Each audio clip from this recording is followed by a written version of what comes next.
Thank you, Corinne. And I'll be standing up next to you. You may recognize me. Yesterday I was Master of Ceremony. Today I'm giving a keynote, so we always change places. They're here. But I don't want to spoil too much of what is going to be said, specifically by DGEAC, DGRTD, and Cultural Action Europe, because we all collaborated together in so many fields.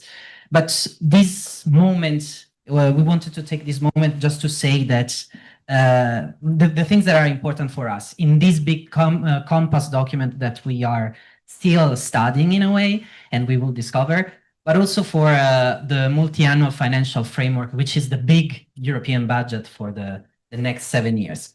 And specifically in MCA is focusing in advocacy in big groups like Cultural Action Europe, also the Heritage Alliance. We are active in the European Initiative, and we're also active in the Commission Expert Group for Cultural Heritage.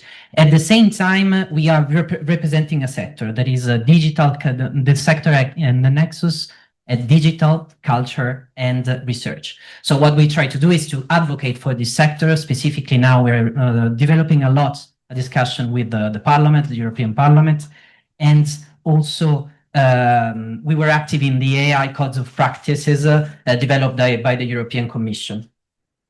And why it is important to talk about all this, because we are in a context where we see fragmentation of funding, and we see that the support to the cultural and heritage institutions is coming down, both at national and local level. So we want to put this at the heart of the European Union action, and it's really important. And in terms of the Cultural Compass, this big document that you might have heard quite a few times, we were active in trying to bring some message, especially with a position statement that was published in May 2025.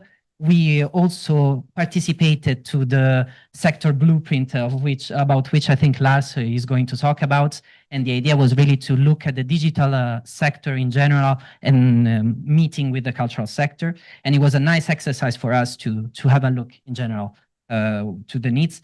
But what we would like to say about this compass is that just its existence for us, it's really important, because with its principles, with the Commission trying to put a lot of the things that was said by the civil society, by Cultural Association, but all our other representative organizations, we see that there is a commitment to listening in general. And what we want to do with this document that is a common agreement, a common understanding, is that we want to take it and we want to use it also for the negotiations that we will see for the multi-annual financial framework, MFF. So now you know also the acronym. So we are together with the Commission. We are helping each other, supporting each other also to implement all the actions that will be proposed. And I won't go into much detail, Susanna, because I know that you will present a lot. But for us, we were really happy to see a few things, and a particular attention to the data space and the mention of the cloud. So a revamped support for this kind of initiatives, the idea of developing an AI strategy for culture and the creative sector, the mention of illicit trafficking, which shouldn't be granted, but there was 3 whole paragraphs about it, and we were really happy about it. And then the recognition of Horizon as an horizontal instrument for the cultural sector. And concerning the MFF, this big thing that is coming, we have 3 key messages, and I'm gonna send it to you, and I think you're gonna discuss it. But as you might know, that this big budget is divided in 3 main headings, which are the national and regional plans that are negotiated directly with member states. The second heading is the competitiveness fund. And then the third heading is the global Europe, so everything that is external action of the European Union. And for each heading, we would like to see one thing specifically. For the national and regional plans, we would like to see more support for the digitization of cultural heritage. So blocking a percentage of these plans in order to digitize directly. We know that the main thing that lacks in cultural heritage institutions to digitize is money to fund activities, to fund human resources. So of course, it's really important. The second thing in the competitiveness fund, especially Horizon Europe, we were mentioning it before, is that we are missing a culture and creativity cluster that is now present, but it's disappearing, probably englobated in what is the global societal challenges. But it's really important for us to see this cluster recognized as a standalone cluster, so to not dilute the messages and the key actions that we can bring with this. And then at the end, Global Europe, external action. So the Council already recognized a long time ago that heritage is a vector of peace, diplomacy. So we would like this to be reflected in the budget. We would like also to see transdisciplinary approach to this, specifically in an area that we are very active about and we're going to talk about it later in the next session, the illicit trafficking of cultural goods. The idea of funding not just the fight against illicit trafficking, but the interdisciplinarity in this field. This is crucial. So a lot of things. I said so many things. I lost myself in my words, of course, but I think that the speakers today are going to go deeper in this, and they're going to clarify everything. So thank you very much. Yes? No, listen, you have all the time in the world. Just 6 minutes per answer. So yes, thank you very much to every one of you. So glad to see you all here. Thank you. A pity to stop such an interesting and stimulating discussion, but the show must go on. You know that the rules of the entertainment have no mercy. So we are now to another session that is at the same interest. Let's say that while the previous one was focusing on the future strategy, impact, and opportunities,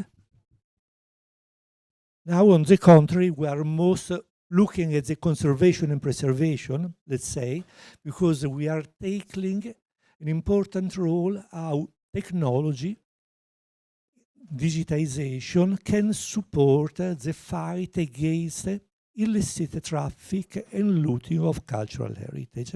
So we have 3 friends more than colleagues, I would say. Ladies first, I will introduce Hélène Ventimiglia. I call the surname in the Italian style, but of course we can. She's the coordinator of the Heritage Protection Department and the International Council of Museums, and she's one of the key partners of the ANCHISE project. Benjamin Omer is a scientific project officer at the French school in Athens, and is also one of the key research partners for the ANCHISE project. And finally, Axel Kerep, on the contrary, is the archaeologist turned on technology. And of course, we've been working with him, but he is the creator, inventor of the artifact that is one of the key tools that are supported by the ANCHISE project. So I would not like to stop the conversation only to ANCHISE. Marco, that you well know, is the moderator and animator of the discussion. I give you the floor. Thank you, PG. And of course, we're very late. We're going to try to stick to our time because we talked a lot to prepare this. And I think this is a thing that we must put it in a framework also for the audience in general, because especially Michael Culture has been active in this domain, the fight against illicit trafficking and looting of cultural goods for the past, I think, 7-8 years with cooperation projects.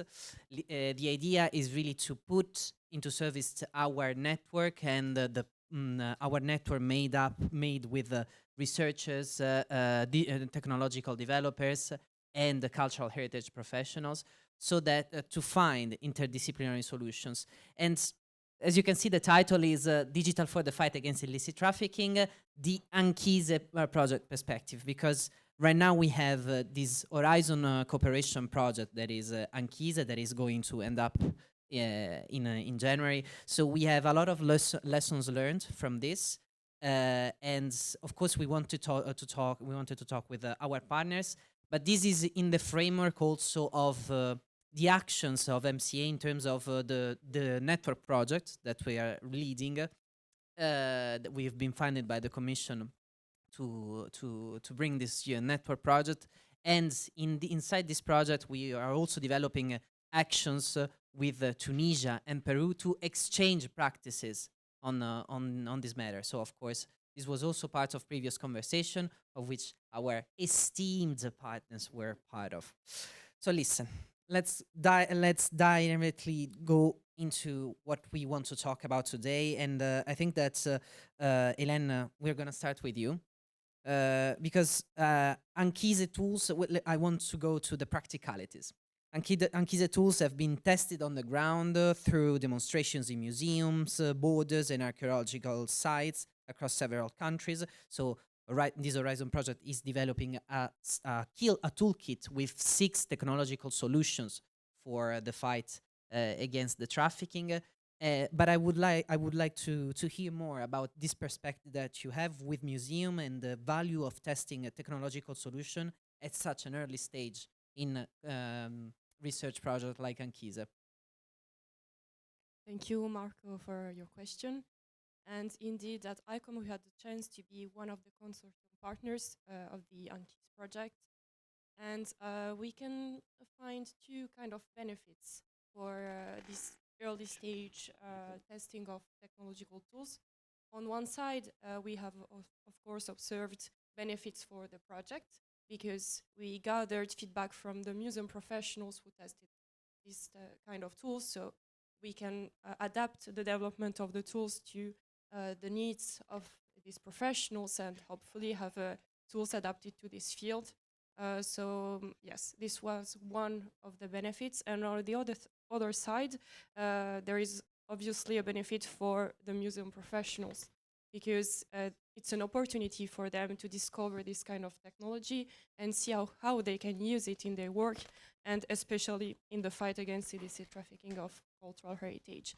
And one of the key findings, well, it's more a highlight for that, it's that we need digitized inventories, digital data to use these tools because the development of the tools needs this kind of data, and at the same time we need to find common frameworks to use them, considering the importance of ownership of data from the museums and also their readiness in general. So yeah. If I remember correctly, I think that we built it like a conversation, and we want to let the flow go on. So Benjamin, what do you have to add on this? As a Ecole française d'Athènes, so coordinator of the ANCHISE project. Yeah, we have from the coordinator's perspective, testing on the ground is one of the to understand and help our colleagues from the tech side to develop specific tools adapted to the needs of the terrain. But what we noticed when we went to Bulgaria, to Bosnia, is that each and every country has some challenges that they are facing. And yesterday you mentioned that we met with Tunisia and Peru, and we noticed exactly the same thing. Some big museums in Peru do have inventories digitized, but not the small ones. The situation is different in Tunisia, who made a strong effort to digitize their inventories. So I think going to the ground, we were talking about policy just right before, but we need this bottom-up approach to, even if it's for policies, for tools, to develop and design some key elements to fight illicit trafficking. Axel, maybe you want to say something? Yes, it's always a difficult task when you are the operator technical to listen to all the needs, but also to go beyond the needs, which means that it's a back and forth, because the most important thing when you develop for law enforcement agencies or museum curators, the reality check, because we like, oh yeah, we're gonna do that for them and it's gonna be fantastic, and they look at you and say, we don't need this, we don't do that, we don't need this. So you need to go back to the design table. And for example, we had many examples. For example, Artifact was supposed to reduce workload, which we did, to help to identify, but through the interface, we say, oh, okay, let's be very modern, no button. Okay, everything will be auto. It's just people have to touch. And of course, the users spend hours to search for the button and say it doesn't work. So you need to also go with your time and go with the users. But of course, this symbiotic approach must be dealt by both parts, which means the LEA also has to play the games, the museum has to be responsive to what we do. And last but not least, without data, it's not possible to develop AI.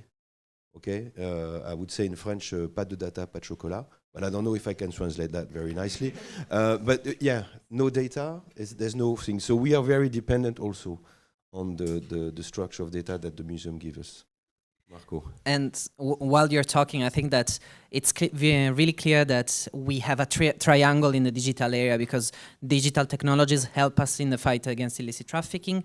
Then there is this question of cultural heritage data, the digitization of cultural heritage, and also the fact that digital in a way makes it easier for criminals to perpetrate this type of crime. So from your sector's perspective, what do you have to say about this triangle that we are seeing? Yeah. Indeed, we know that the digitalization and digital creates opportunities, but also it can create threats. And unfortunately, we see that a lot of PCs which are looted are then sold on online platforms, which are legal or illegal platforms, which complicates even more this phenomenon and this challenge. So with the technology and also with all the expertise from the cultural heritage sector, we have to be ready to leverage this digital development on the other side as well. But for that, we not only need technology, but we also need, of course, training, human resources, and uniform ways of digitization. At ICOM level, we work closely with our ICOM committees for that, to assess the needs, to see what is possible, also to spread standards for inventories, because we know that inventories are the basis before the digitization process, because without updated inventories, we cannot do nothing. So it's really the basis before, and we remind that. So yeah, maybe you know some ICOM standards, that, such as the object ID, and within the ANCHISE project, we also worked with these standards with another tool, which is not invited here, but the Cyprus Institute, with Axel and Artifact. We worked with the red lists, because it's a very simple document that summarizes the categories of objects at risk. So yeah, we really need these standards before going through the digital process. And maybe my colleagues have other things to add. Yes, we do. So Marco, you said that it's like technology can be a double-edged sword in the illicit trafficking world that we know very well. I'll just take one example, which is blockchain. We are not working with blockchain within ANCHISE, but one of our sister projects, Aurora, is working on developing a blockchain marking, kind of an identity card for protecting cultural goods. But blockchain is also a technology used by traffickers to mask their payments, to mask their internet connections, whatever, their exchanges. And this is a problem for us, because they have the resources to fund their traffic while selling illicit objects, but we receive fragmented funding through projects. We mentioned it before in the first round table. We need continuous funding to be able to develop the tools, to maintain them, to use them, to deploy them, to train the people on the tools. And this is like the main challenge that we face today, because we are approaching the end of ANCHISE project, which is in January in Athens, and we need sustainability, which is, I think, a key word for us as a policy recommendation, let's say. And this is one of the main challenges we are facing today. Maybe Axel, you want to follow up on that? Yes, well, it's always a difficult subject, because technology brings a lot of fantasy. They think AI is Harry Potter, is going to solve everything with a wand, or people are afraid of technology. They don't want to, especially experts who think that's going to be replaced by tools like us. But what we did is to help the people to hunt as dogs, not the hunter. We're not the hunter. This is why we created Kiku, or German counterparts, to help the people to search on internet. But because before that it was weeks, now it's hours. Okay, so they can concentrate on something else. And again, Kiku is not the hunter, it's the dog. Okay, so people have to think like this. We are part of, but we are here to not make artificial intelligence, which is a very bad word. We are here to have augmented intelligence, which is your intelligence. But of course, technology is a race. People are going to use technology. They're going to alterate image. They're going to alterate keywords to sell better. So you need to go both. You need to up your skill. Okay, and it's not because you think, oh, I'm going to slow down, so they're going to slow down. No, they just keep up. We have a very good example with ICOM too. In Afghanistan, they discovered that some sites they spot looting were sites that the archaeologists never discovered. It's actually smugglers that use Earth observation to spot sites and to go. So they are having the edge. They are beyond us. So what do? I think the thing is we need to invest. You cannot stop running. You need to keep up. So this is where the critical thing is. Technology is there for everybody, but who has the technology? That's the question. And if I can just follow up, this is on the tech side, and I fully agree, but we have the same difficulty in research. Because you might have heard illicit trafficking of cultural property is the third biggest traffic in the world, which is not proven at all. We do not have quantitative data to assess worldwide or even within the EU the impact of the illicit trafficking. So we need also to fund some key fundamental research. And this is the data that we do not have. And we had a meeting with the Commission a few weeks ago together. And the Commission was saying, okay, we understand that you have the tools, the knowledge and everything, but give us statistics. Tell us if we need to fund this priority over another. And as we've seen before, funding is not limited, even in the EU, and we need to assess the impact of the problem, and this is one key aspect as well in ANCHISE. Yes. What I like, and I love that the sun is rising up while we're talking about this. What I like about the illicit trafficking domain and the ANCHISE project is that everything is coming together, like different communities from different perspectives, working on different levels, but towards a unique goal. And the fact that research, digital, and heritage, they are all in this together, I think it's great. And you're raising so many challenges. And at the same time, the previous session was what lies ahead in terms of the European Union. So bringing these different perspectives and knowing that there are tools at European level that we could leverage, this cultural compass that gives back importance to illicit trafficking in a more systematic strategy. Then we have this European budget that is coming. For you, what would you like to see? What could be the next step forward? Hélène, would you like to start? Big question, but yes, thank you. I just want to begin with the cultural compass because, as you said, Marco, and as we have seen before, illicit trafficking is also part of this strategy, and we are at ICOM, we are very glad of that. Also because we have another project after the ANCHISE project, another project called PRISM, and with this project we have smaller projects with other ICOM committees, but also the aim of the project is to refurbish and reactualize the Observatory of Illicit Trafficking of Cultural Goods website, which is a repository of many resources and permits research. And yeah, it's a website which is really important in this fight against illicit trafficking of cultural property.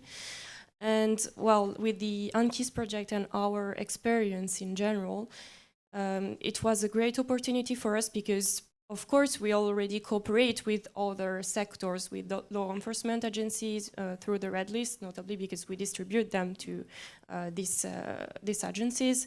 But it was the first time that we could cooperate like very closely with the technology and technologists, and to be that close with our committees to have their feedback and then see what are the challenges. So we need to follow up on these kind of initiatives to see what are the opportunities with the European Union and beyond.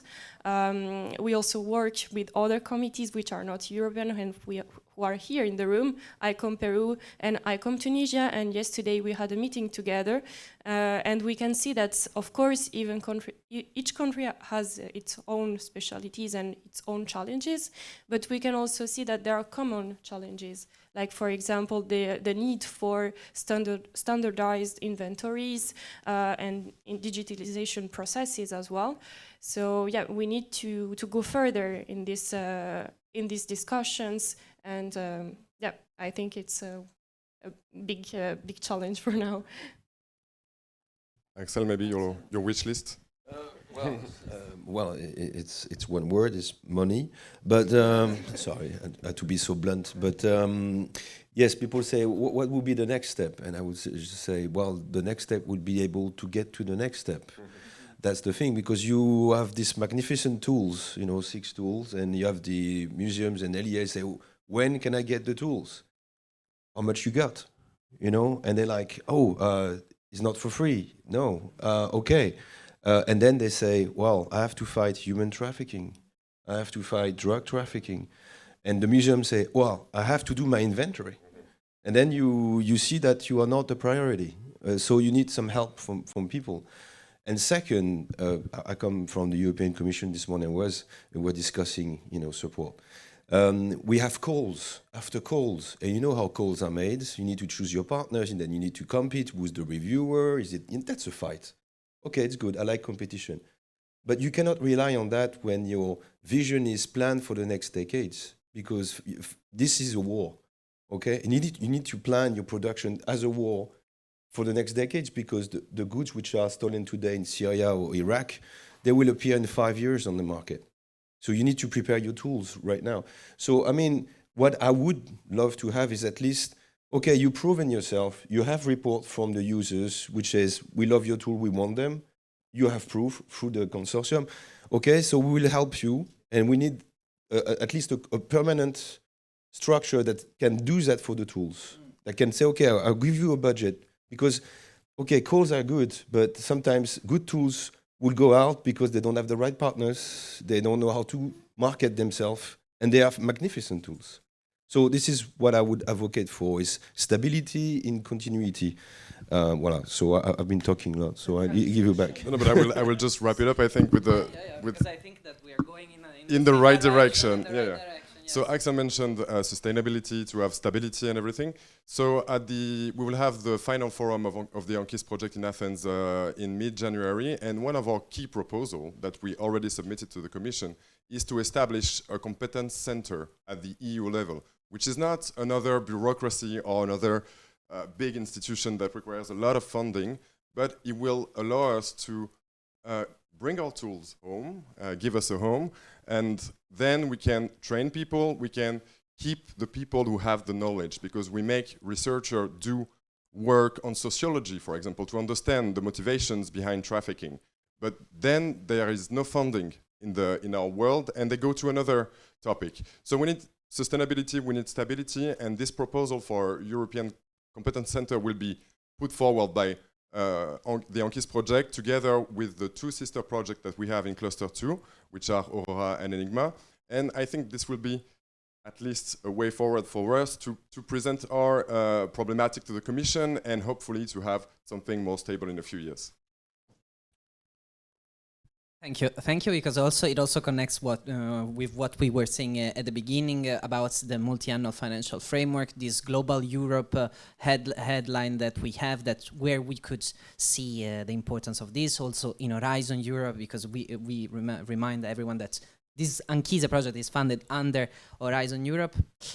Well, okay, I think that one key message is coming up from this conversation is that interdisciplinarity, working together through sectors, is key in this specific field, but also in a lot of the conversations that we had today. So I renovate the invite to the ANCHISE forum in January 14 and 16, online, but also in Athens, if you would like to join us, where we are going to discuss over 3 days about all this in depth and not in half an hour. I think that we will have more time. So thank you very much. I think it was a real nice conversation. I think that you can clearly see that we talk a lot among each other, so we are really prepared to bring this kind of issues.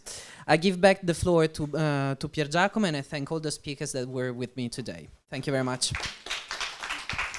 Thank you, Marco. Thank you to Hélène, Benjamin, and Axel for their intervention. I have a good and bad news. The good one that is now is time for SIP and chat. The bad one is that in any way we have to start again at 4:15, so the time has been restricted. The good news is that you can drink tea, coffee, free of charge. So take a lot, but what is important, be there at 4:15 because we have to start, and at 5 o'clock we have also to have a very interesting walk, so please use your time. We have two speakers that will animate the presentation, the last session of the day. Close to me, we have Fabienne Trotte, that is Research and Innovation Manager at Relais Culture Europe. And online, we are waiting for Carolina Gutiérrez Ruiz. Now I can see Carolina. Welcome to the forum. Carolina is the national contact point for the Horizon Europe Cluster 2, the cluster that is concerned with cultural issues. So before giving the floor to Fabienne, let's start with Fabienne with the Creative Europe program.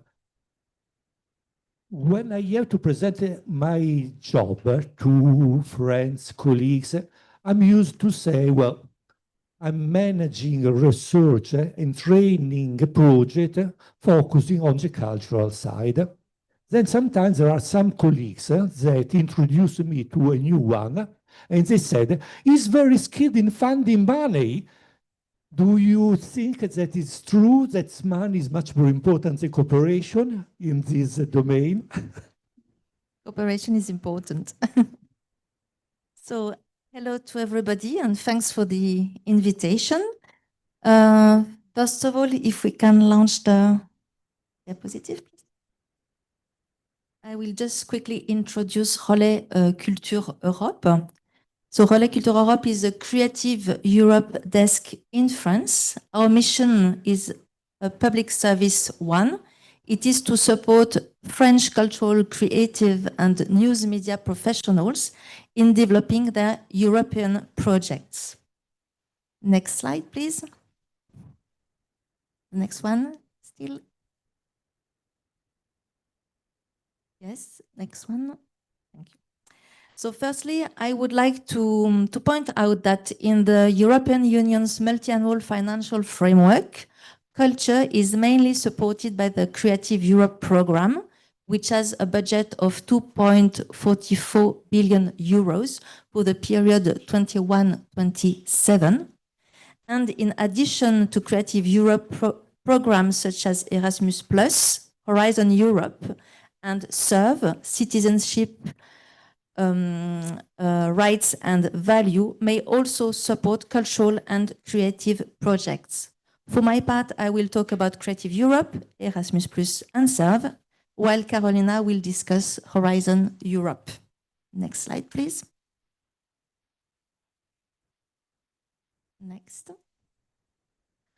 So the Creative Europe program is the EU program dedicated to the cultural, audiovisual, and creative sectors.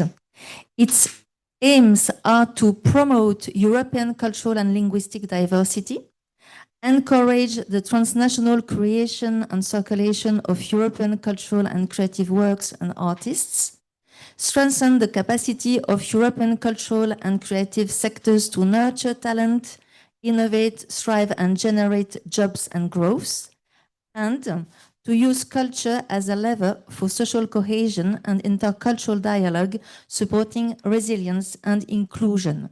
Next one. So the Creative Europe program is divided into 3 strands: culture, media, and a cross-sectoral strand. The culture strand supports a wide range of cultural and creative sectors, including, among others, architecture, cultural heritage, design, literature and publishing, music, and performing arts. The media strand is supporting and promoting Europe's film and audiovisual sector, including the video game sector.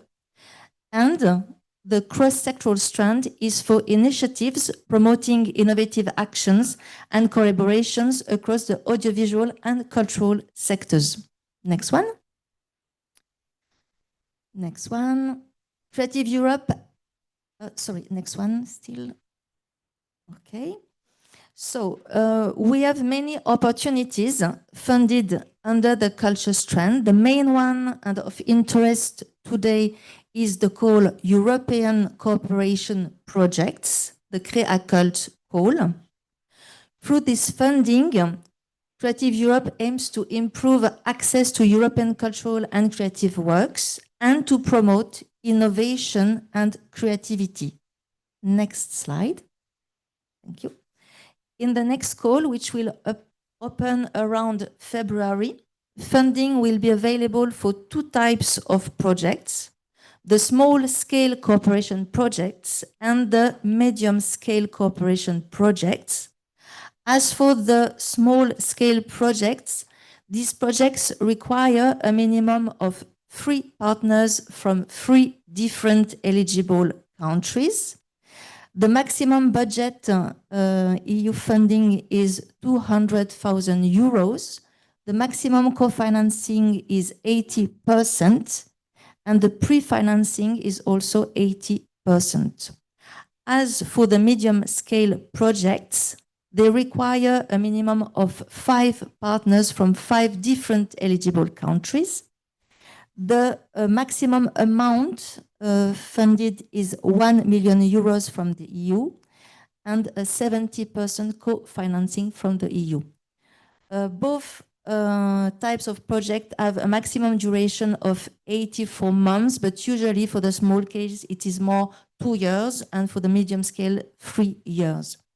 This call is quite a very competitive one. The number of proposals has highly increased, and consequently, the success rate has fallen sharply. It now stands at around 7%, so it's quite low now. So this is of course, to have it in mind. 2 examples to illustrate this course. So next slide, please. Yeah.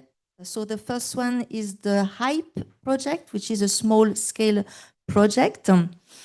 The aim of this project is to develop a collaborative digital encyclopedic platform on alternative history, open to transnational participation and interfaced with a museum collection. Participants draw on individual, family, and community archives, stories, and traditions to provide a cultural corpus in the form of encyclopedic entries, exploring common European heritage and transnational historical consciousness in the process. This project involves the University of Porto as the lead partner and École pratique des hautes études en sciences sociales in France and the University of Vigo in Portugal. Next slide, please. So it is the Art4C project. This is a medium scale project. Art4C is for melting art, creativity, and marine sciences to foster ocean literacy in the Mediterranean area.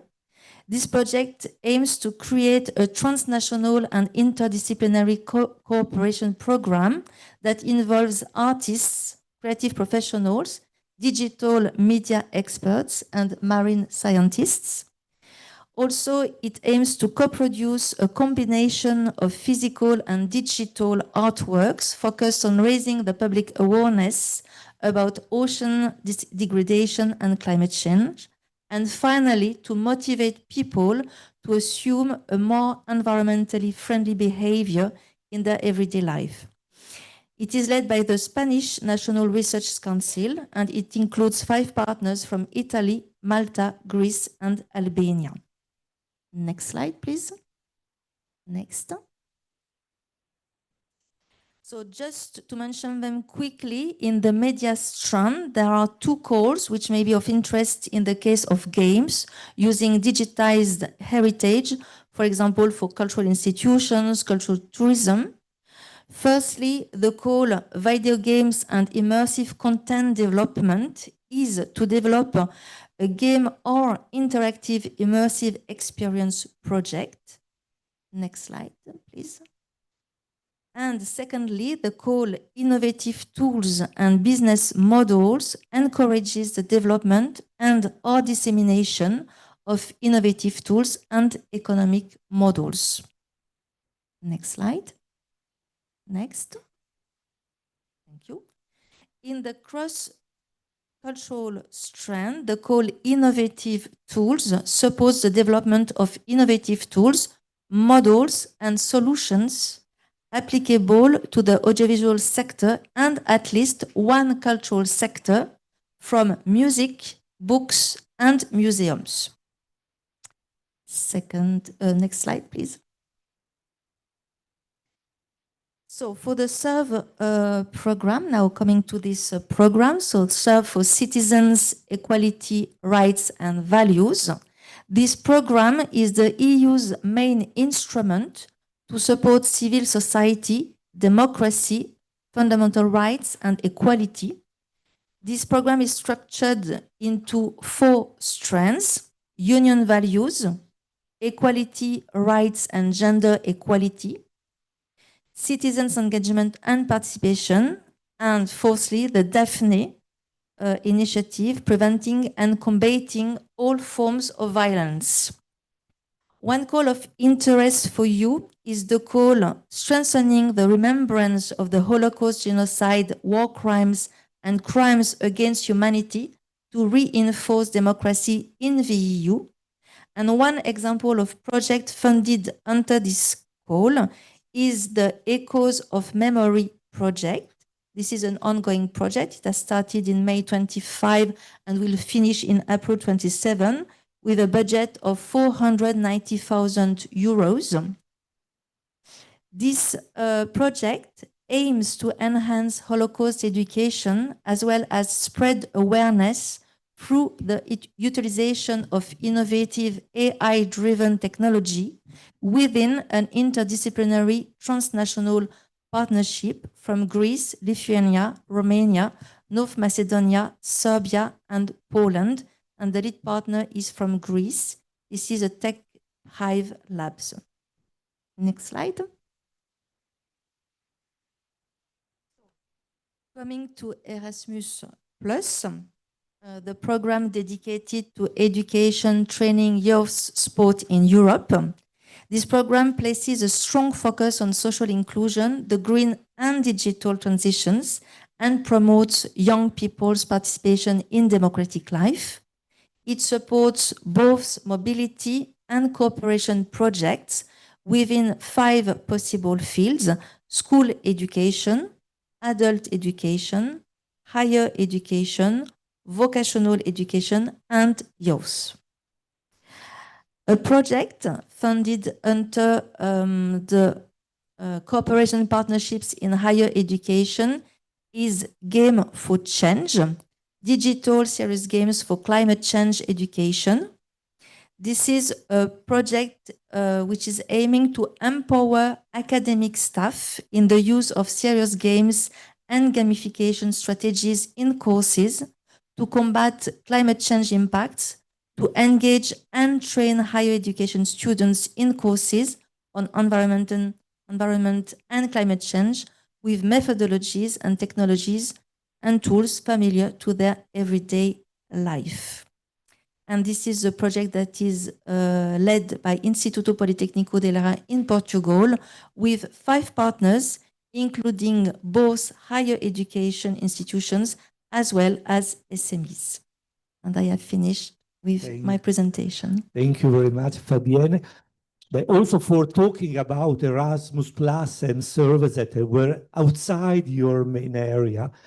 Moda?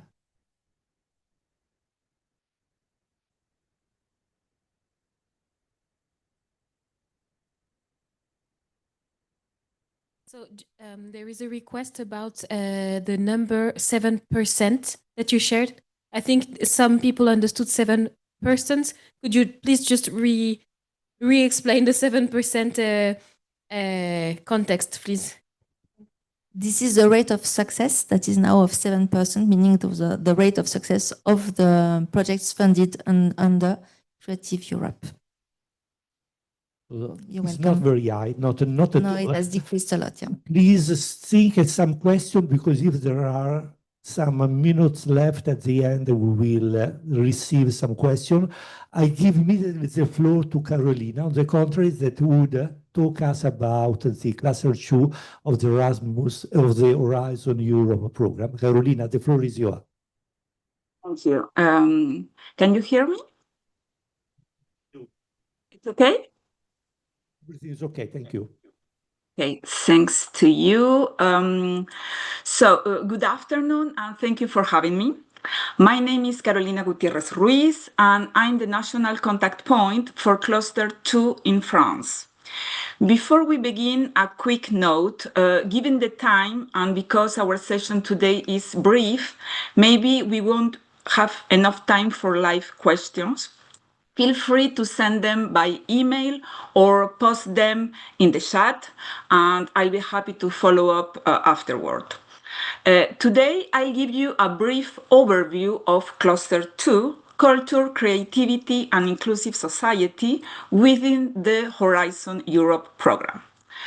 I recently stepped in for this presentation, so my aim is to offer a clear and accessible picture of what Cluster 2 is and how it supports research and innovation across cultural and social fields. Proceed, please. Next slide.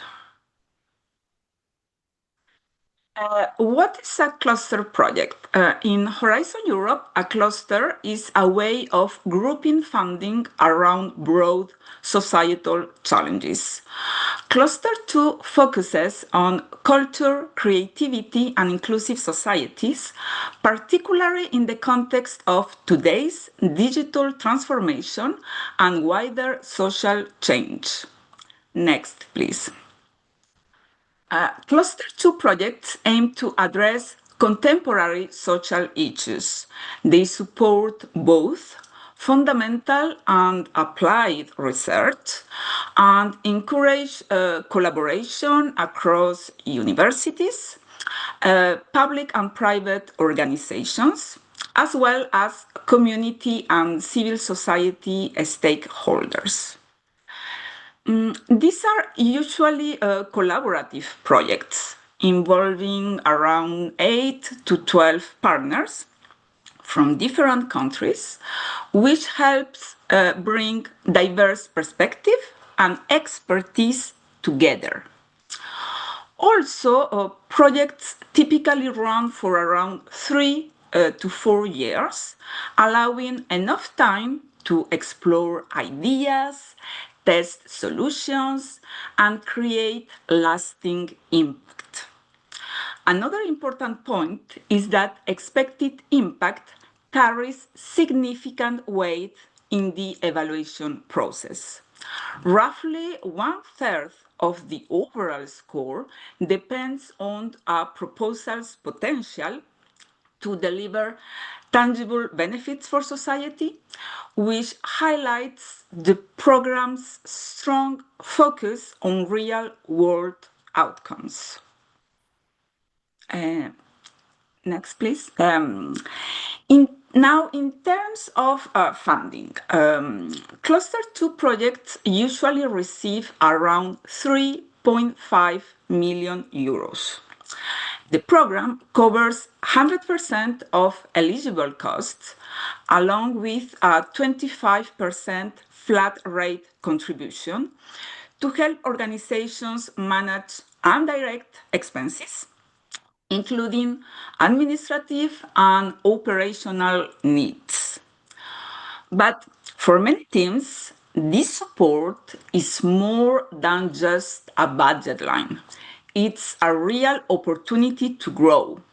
It gives a space to explore ideas more deeply, to build meaningful European partnerships, and to create a foundation that can open doors to future funding and long-term impact. Move on, please. So beyond the overall budget structure, it's also helpful to understand how this funding is delivered. Cluster 2 relies on 3 main funding instruments, each supporting a different type of activity. The first is RIA, Research and Innovation Options, which focus on generating new knowledge. Then we have IA, Innovation Actions, which supports the development or improvement of products, methods, or processes, often with a more applied dimension. And finally, CSA, Coordination and Support Actions, which helps with networking, capacity building, and mapping activities in general. So I won't go into technical details here, but these instruments give you a sense of the range of activities supported in Cluster 2. Next, please.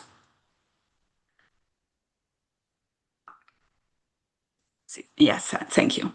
Now, beyond the funding instruments, one of the core thematic areas in Cluster 2 is European cultural heritage, a field that connects history, creativity, and innovation. Cluster 2 support projects that focus on protecting heritage sites, traditions, and cultural landscapes, while also addressing critical challenges such as looting, the trafficking of cultural property, and the environmental threats. It also promotes creative industries and cultural innovation, helping them adapt to new technologies and the ongoing digital transformations. Another key aspect is skills development, encouraging youth participation, artistic entrepreneurship, and training opportunities that strengthen Europe's creative ecosystem. Also, ultimately, the goal is to foster innovation while preserving cultural heritage, ensuring that communities remain engaged and that Europe's rich cultural legacy continues to evolve and inspire future generations. Move on, please.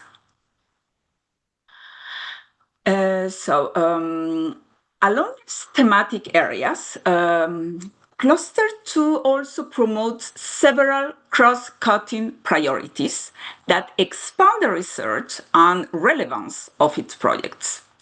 These include the use of digital technologies, a stronger citizen engagement, and cooperation at local and regional levels.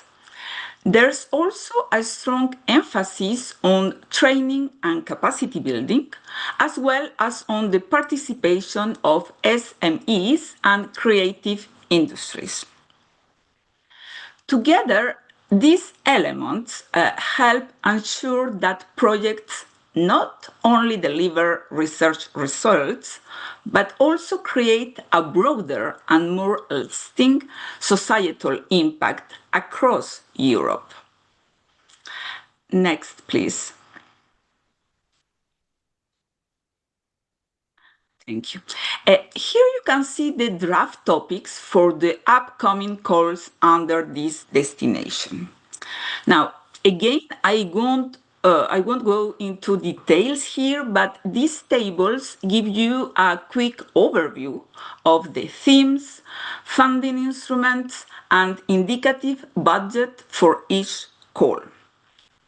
You can also see the opening and deadline dates. So the 2026 calls are scheduled to open on 12th May and close on September 16. And the next ones, the 2027, next slide. So the 2027 calls follow a similar timeline. I'd be happy to share more information or point you to specific topics afterward if needed. Proceed, please. Next. Yeah, thank you. Now we can focus on digital cultural heritage through an example on artistic intelligence. In this destination, there is also a growing emphasis on digital cultural heritage. Next, please. We are seeing, as in this example, more topics that explore how digital tools can support preservation, access, and creative innovation. This includes works on immersive environments, new forms of digital storytelling, digital access tools, and data-driven approaches that help researchers, institutions, and the public engage with heritage in new ways. The focus is on combining cultural expertise with technological innovation to make heritage more accessible, more engaging, and more sustainable for future generations. Next, please. So for those who would like to explore the details further, the draft work program is now available on the comitology register. You can access it directly through the link shown on the slide. Next, thank you. For anyone who may need further guidance, Cluster 2 has national contact points in every European country. If you are based in France, you can reach out directly to me as your Cluster 2 contact point, and of course to my colleague Margot Buridan, who is the expert. And for colleagues on these topics, on these subjects, and for colleagues in other countries, next, please. Thank you. The Net for Society platform provides the full list of European contact points, along with additional resources and support. You'll find the link on the slide too. So that was my last slide, and I just wanted to thank you very much, everyone, for your attention. I hope this overview has given you a clear sense of Cluster 2 and the opportunities it offers within Horizon Europe. Thank you, and I wish you a very good continuation of the event. Thank you, Carolina, for being so skilled in compressing in a few minutes such a large. We have time for just one question. So if by chance, Maud, is there any question from you? So there is a room for one question from the in presence. If nobody raise the hand, I have a question because we have also some colleagues from Peru and Tunisia. Of course, the program is mainly open for the European organization, but is there a room also for non-European countries? Yes, for some non-European countries, it is possible, of course. Sorry, I lost my, yeah. It is from Peru, the question, sorry? Tunisia and Peru, yes. Yes, and in Tunisia, you have a national contact point because it's a partner country.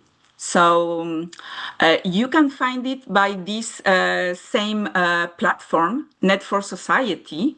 So it's, yes, it's a way to find your NCP, okay? Thank you very much. For Creative Europe. For Creative Europe, Tunisia is directly an eligible country, and we have more than 40 countries eligible in Creative Europe. And for what we call third countries, they can participate but not receive directly the money, but the money can be spent by the consortium itself. Exactly. So we have the true situation. Tunisia can participate, receiving a proper budget. For the Peru, some other South American countries, is one of the European partners that should keep the money in order to reimburse all the costs that are sustained by the non-European organization. And if I can just add something, for Brazil, there is also an NCP. Yeah. Okay, just for Brazil. Thank you very much. We have a cooperation with University of Sao Paulo, indeed. Thank you. So the session is over. Also, the forum is also at the end. Many, many thanks once more to Fabienne and Carolina.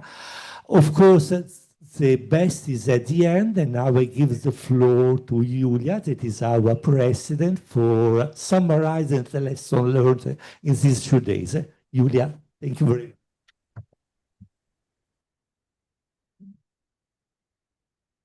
Thank you very much for everyone, and thank you for your interest and attention and patience and everything, because you are still here and it is the end of the second day.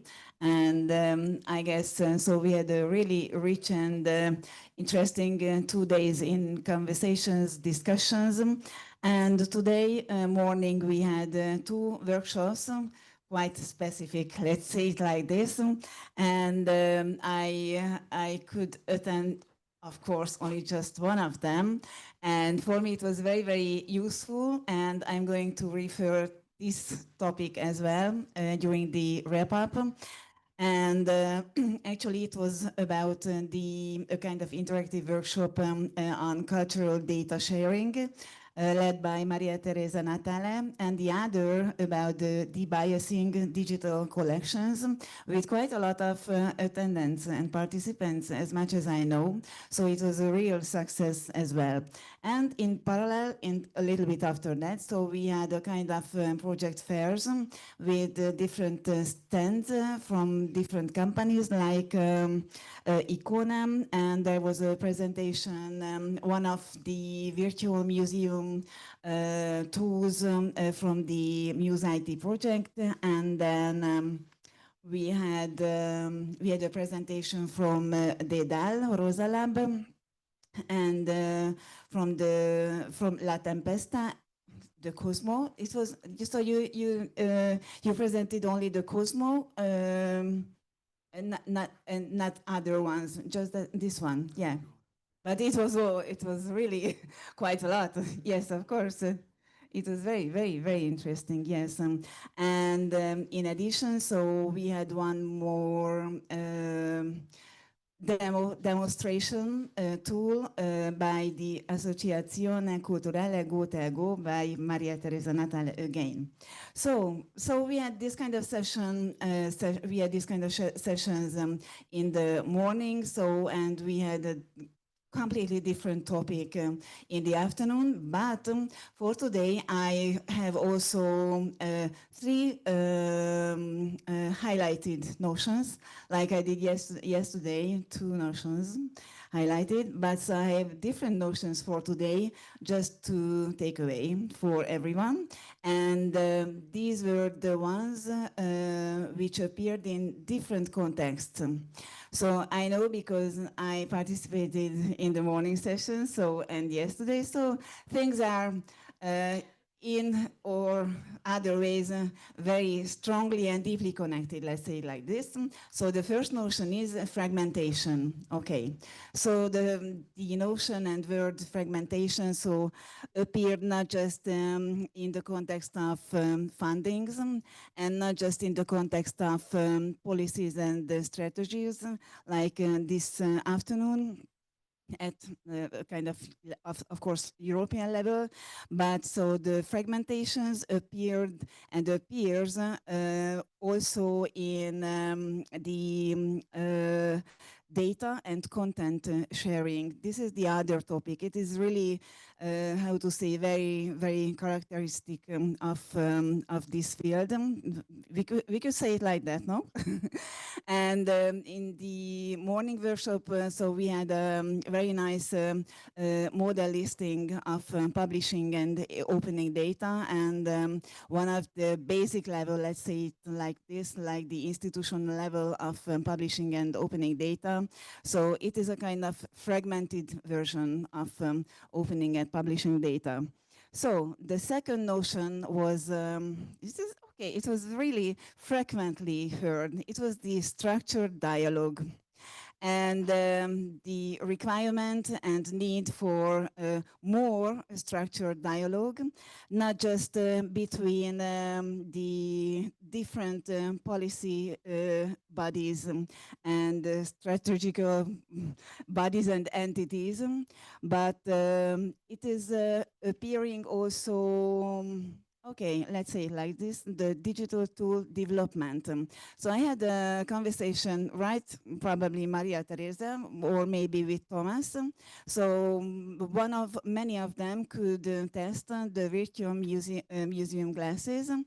And I was really very curious if the developing process itself was executed with the engagement of disabled people or not, and it wasn't. So it could be a kind of structured dialogue and the need of structured dialogue during the developing processes. It is something that could be very important. And the third one, and let's say for me, it is the most controversial one. This is the democratizing of knowledge. So we had this before the last section, so we had this illicit trafficking issue. Yeah, so we also have, we will have, it seems, and when we are talking about opening and accessing all the data of, let's say, museum objects, it means that we open all the data and all the images for everyone. So not just for us, for the experts, and not just the innocent public, but we are opening up and get them accessible for the criminals as well. And so in one hand, there's an intention and willingness to go to the open access direction with high definition images, 3D images, and with enriched data and data sets and whatever. So it is really very important and very good. But so this can be a kind of, makes all these objects vulnerable in a sense if we consider the perspective and the viewpoint of the other side. So I would like to close my wrap up with two things. The fourth notion, connecting very strictly to Marie-Véronique's remarks regarding that all these digital developments, all these aggregating, open access, aggregating cultural data spaces and so on. So my impression is that the scissor is getting larger and larger between the small institutions and those big institutions who are ahead on this path. So it is something, and this must be handled in a way. I don't know how exactly, but so there must be a solution for it, because this kind of unbalanced situation could be just more and more unbalanced in the near future, not the far future. So, and finally, I would like, so, okay, this was my wrap up. So thank you so much. And now I would like to thank once again the team for organizing this 2 days event. It was really excellent, the whole organizing process. So thank you so much once again for Corinne and Maud and Marco, Pier Giacomo and Viola. Yes, I know.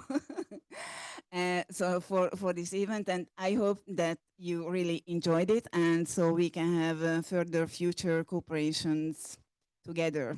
Thank you.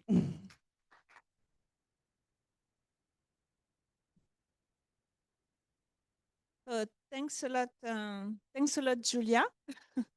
And thanks to all the speakers and the participants. And yeah, it has been really very interesting forum, inspiring. And it was our first annual forum. We'll do again next year. I would like to thanks a lot first my colleagues again, and a special big up to Maud, who managed everything. Yes, and thanks to the board members who are there, and our presidium, our ladies from the presidium. And just to say quickly that we will send to the registered people all the information, documentation, resources that have been shared, and during the event, and even the video that we were not able to show yesterday from La Tempesta. So be sure of this. We will also share the links to the events that we mentioned. So the final event of ANCHISE in January, but also we will have a webinar with NCAC on 5 or 4 of December. Okay. And other informations, of course, to be shared. If you want us to share information, welcome. We will be happy to do it as well. And you can find on our website all the policy documents and all the surveys that has been done this year. And I have something else. Yes, is that in we are a network, and we have members, and we are working on a kind of renew of the membership at MCA. And in January, we launch a public campaign, an open campaign for membership. So if you're not already member, please join. And I would like to thank also the representatives of the data space for cultural heritage, and the 3 pillars that we have. Again, ladies, sorry. But the Europeana Foundation, the ENA, and for me, the aggregators, the forum of aggregators. So thanks a lot, because we are all there. So now I would just say goodbye, see you soon, and give the floor to Dédale. So stay with us, because Dédale will organize now for us a demo.